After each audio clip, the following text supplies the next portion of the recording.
Welcome to TLBTV with your host, Lorana Hopes, and welcome to Write the World. And this is where we talk to writers from all different genres. We talk to authors, we talk to bloggers, all sorts of different writing aspects. And tonight I have a very special guest. Anna Willett is joining me all the way from down in Australia. So how are you tonight, Anna? I'm really well. How are you? I'm doing very well. I haven't been to Australia, though it's on my list of places to go. So tell me, what's one of the things that people should definitely do if they make it to Australia? I think you definitely need to visit Western Australia. A lot of people miss Perth out. Everyone seems to go to Sydney or Melbourne, but Western Australia is definitely worth a visit. There's some beautiful places in the southwest in particular, and up north as well. And we have, on average, of about 300 days of sunshine a year. So, oh, that's much more than we get here in Washington. Now, tell me, Anna, are you originally from Australia? No, I was actually born in Wales, but my parents immigrated to Australia when I was 6. Wonderful. Okay, now I have to say, I saw a video once about these ginormous spiders in Australia. Do you come across those very often? Because I have to tell you, I'm highly arachnophobic. Yeah, we have a lot of spiders, a lot of big spiders, a lot of redback spiders, some huge ones. Yeah, there's a lot of spiders, and because it's been summer and it's warm, so yeah, we do. And when we go for walks in the bush, as evening draws in, spiders throw their webs out across the path. So I usually take a stick to try and, make my way through the webs. Oh, okay. I don't think that's a part of Australia I would like very much. Okay, but let's talk about something better than big scary spiders. So your book, Retribution Ridge, which I actually had a post on my website, twoheartbeats.org, just a few weeks ago. So tell me a little bit about Retribution Ridge. Where did the idea for the story come from? Well, I was looking up some places in the southwest to visit, and I saw something about what's called the Cape to Cape Trail. And so that's a long, rugged trail from one cape to the other that hikers can walk along. And it's probably, for you, it's about 84 miles long, for us 135 kilometres. So just looking at it had me intrigued. And so within a week or so, we drove all the way down there, my husband and I, and we walked along the trail for a small part of it. And I took lots of photos, and that was it. I had the idea for a book just from looking at the place. Wow, that's amazing. So I just looked back over the post, and I noticed that the guest post that you had written was all about creating believable characters. Where did you come up with the idea for the two? Are they sisters in your book? The two sisters? Yes. Okay, so where did that idea come from? Well, I was very interested in the whole sisters and sibling rivalry, and just sort of sometimes it can be almost a love-hate relationship that exists between siblings. And so that really interested me as well. And then set against that backdrop, I sort of wanted to put two sisters who were struggling with this relationship in a place that was so isolated and sort of a good backdrop for a lot of drama and action, and sort of see how they handled it together. Absolutely. And what do you think is the best way to create believable characters? Because I think that's something that especially new authors really struggle with, is creating believable characters that you want to really get invested in. So what's your advice for creating believable characters? I think making sure that they have flaws and weaknesses. When I read characters, if I'm reading a book and the character is perfect and they know everything, they can do everything, they're good at everything, they never doubt themselves, I don't find them believable. And so I want my characters to sometimes do very silly things. And so as the reader, you're watching and you're almost like, oh no, why did you do that? But I know why you did that, because you have these flaws and these doubts and the weaknesses that have led you to that decision. So yeah, definitely don't make them perfect. Do you think that your character can have too many flaws? That's a good question. I don't think so. I wouldn't want a character that's so riddled with insecurities that they couldn't do anything or make a decision. But I think as human beings, we all have so many flaws. I know I have a lot of flaws and weaknesses and doubts and phobias that I think you need to include that when you're creating a character. So do you base your characters, I know a lot of, especially new writers, base them off of people they know. Do you take some aspects from people that you know when you're creating your characters? I might take a little bit from people I know, but not really. They're more an amalgamation of probably a lifetime of experience dealing with different people in different situations rather than one person. I do have people now asking me to put them in my book. Yeah, asking me to include them, but I'm always worried they'll be a little bit insulted by what I come up with. Right. Or you have to like then let them read it and be like, okay, did I stay true enough to what you were hoping for? Give it away in your newsletter, make it where they can name a character in your newsletter. Oh yeah, that's a good idea. Yeah, that is a good idea. Okay, so your genre. What is the genre of Retribution Ridge? It's a thriller. It's definitely. Oh, go ahead. It's definitely a thriller, but I would say probably an action thriller, psychological action thriller as well. Is that what you typically write? Yes, it is. That's what I'm drawn to. Everything I write has a dark, twisted side to it. You don't seem like such a dark, twisted person. Where do all these dark, twisted ideas come from? I'm not really sure. They've been there since childhood. Even when I wrote stories in primary school, they were always a little bit creepy or a little bit weird. Do you have a favorite thriller, psychological thriller author that you read growing up that inspired you? I didn't read him growing up, but I read him as a young adult, and Thomas Harris, who wrote Silence of the Lambs. Yeah, I really like his books. And probably as a child, I would read things like Enid Blyton, and then as I became a little bit older, probably only 14, I was reading things like The Thornbirds and The Godfather and all that sort of thing. And Stephen King, I read Carrie, and I loved it. I read a lot of Stephen King myself as well. And he's probably one of the few authors that when he would get really bogged down, I would still muddle through, the bogged down stuff because I was like, oh, I know there's something good coming. Yes. So I have that same connection with you there. Now, is Retribution Ridge your first book, or are there other books that we can look forward to from you? It's my second novel.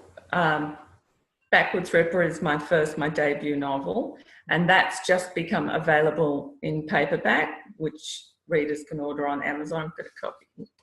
Oh, yes. Oh, I like that.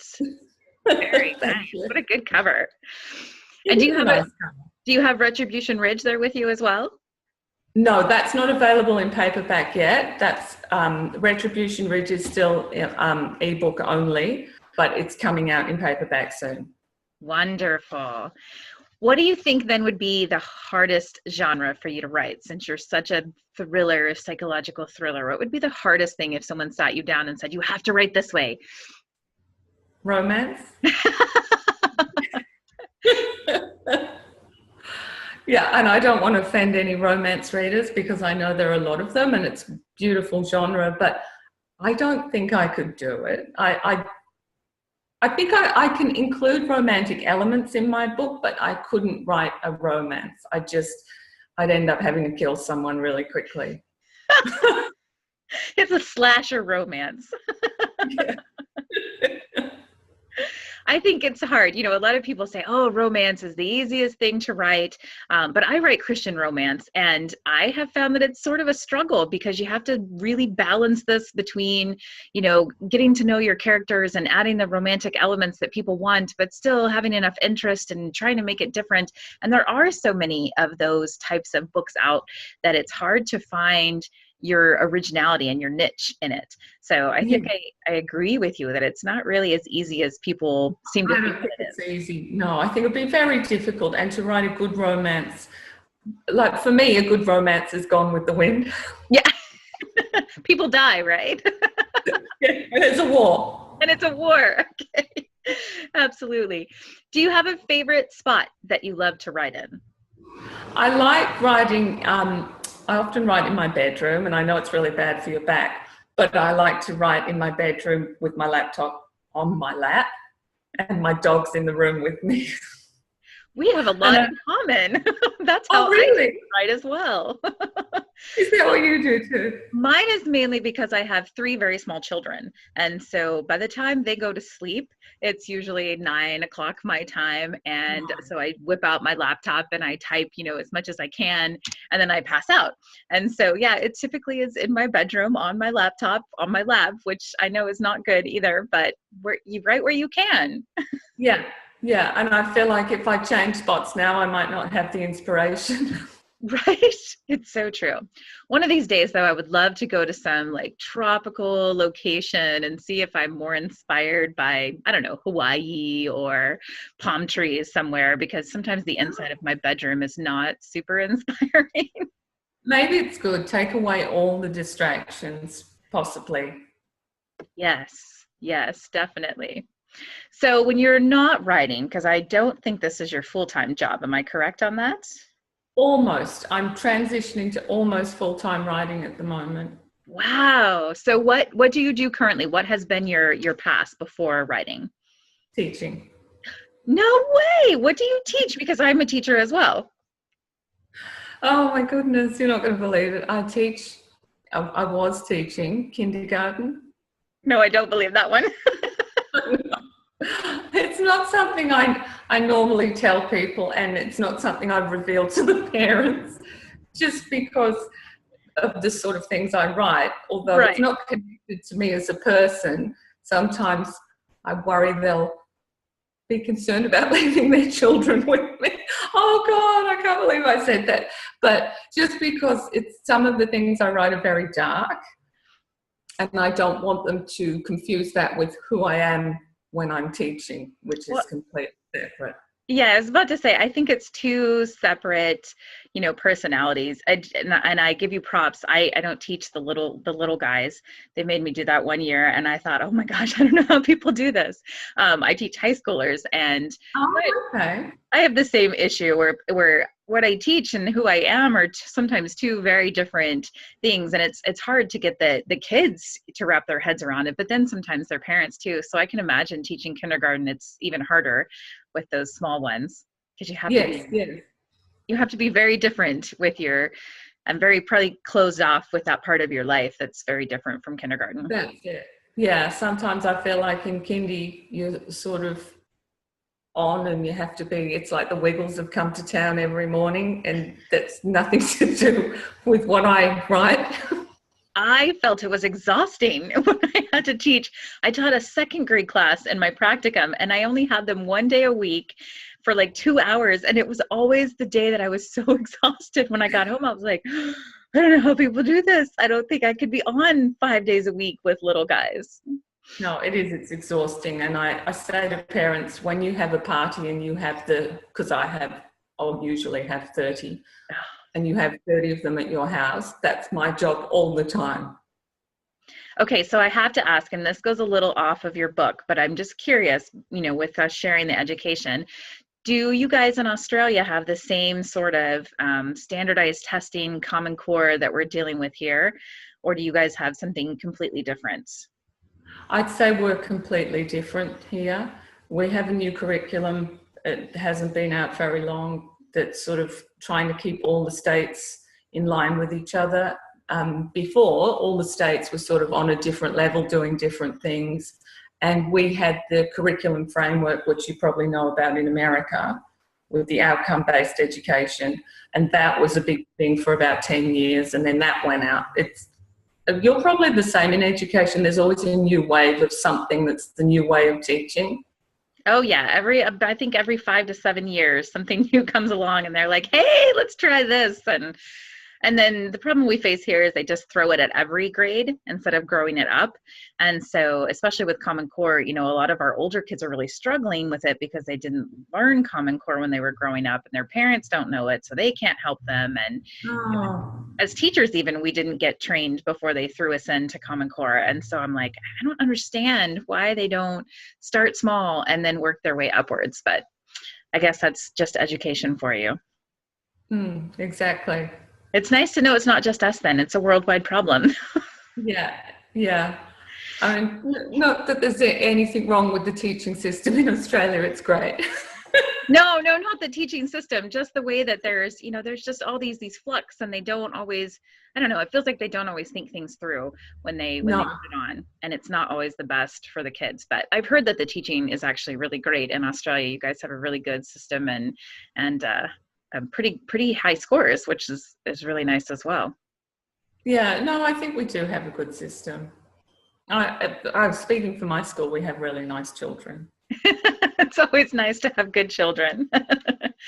Okay, so what do you have planned for the readers after Retribution Ridge? You have another thriller in your mind already, and can you tell us anything about it? Can you give us some hints?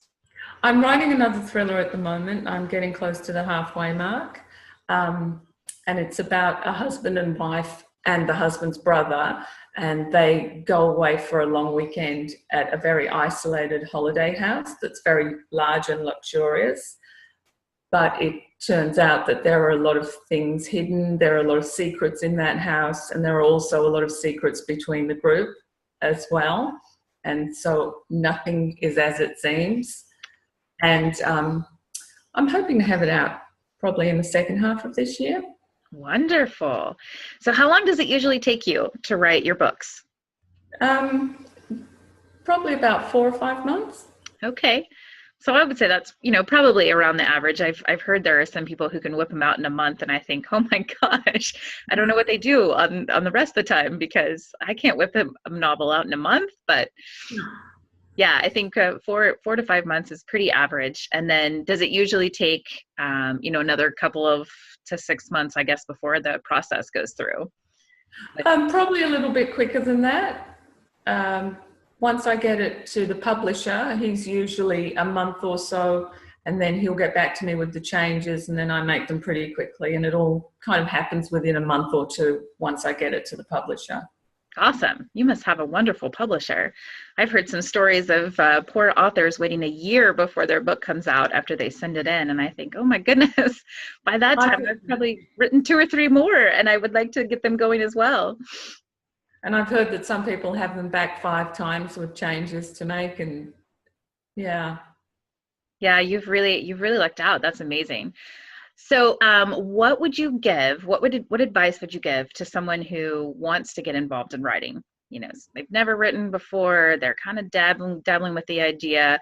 What's something that a new author should probably know?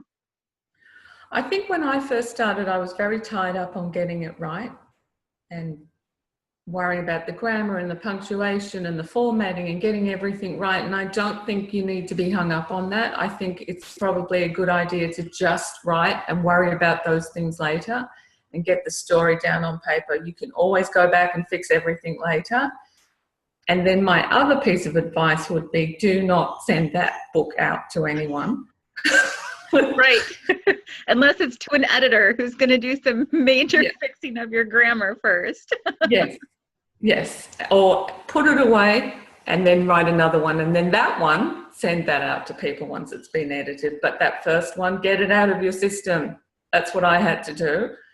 And I'd read that and I was like, no, my first one will be great. And no, get it out of your system and then put it aside. Maybe come back in 5 years and rewrite it. Wow, what a good idea. I hadn't really thought about that, but I kind of agree with you, because I had written my first book and I wrote it because I really felt inspired, and I thought, okay, I just need to get this out there. And then after I looked at it again, it's been not quite a year, but it's been close to a year. I looked at it again and I thought, oh my goodness, what was I thinking? And I've made major overhaul changes to it. I think I've cut out about 20,000 words. Wow. So it's much shorter than it was. I cut out a couple of characters, about 10 characters, and just really focused on 2 of the characters that I had introduced in the first part. And to me, it feels like it's such a better story now. Yeah. And if you had have sent that out to begin with, wow. Right. Yes, exactly. Exactly. It makes a big difference. It makes a big difference. And time improving as a writer, it makes a big difference. You can come back and look at it with fresh eyes. And also, I think the other important thing for me, and I would advise, is just to read all the time. That's hard when you want to be writing as well, but then you're trying to read. I've been doing a lot of review tours on my blog, twoheartbeats.org, trying to get, okay, let's look at a lot of different writing, and it puts me on a time frame, which actually makes me do it, because otherwise the books just sit on my Kindle, and I'm like, oh, okay, I'm going to read, but I really want to write first, and then I'll read, and then I'm exhausted, and I don't get around to reading. But I think that's really important to see different styles and the way that people write as well. Yeah, lots of different authors, but it's harder for you because you have little ones. It's true. It's true. It is much harder when you have little ones who are always yelling, "Mommy!" And then, yes, you're pulled in lots of different directions. I know when mine were little, I didn't get much time to read either. Yes. One of these days that will get better.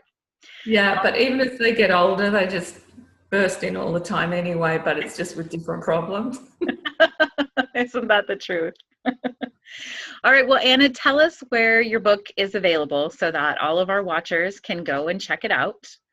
My book's available on Amazon. Retribution Ridge and Backwards Ripper are both available on Amazon if you want to download a copy, and you can order Backwards Ripper as a paperback as well, because I know some people don't like to read ebooks. They prefer a hard copy, so that's there as well. Wonderful. And do you have them going through any other distributors, or is it just Amazon right now? Just Amazon. Wonderful. Okay.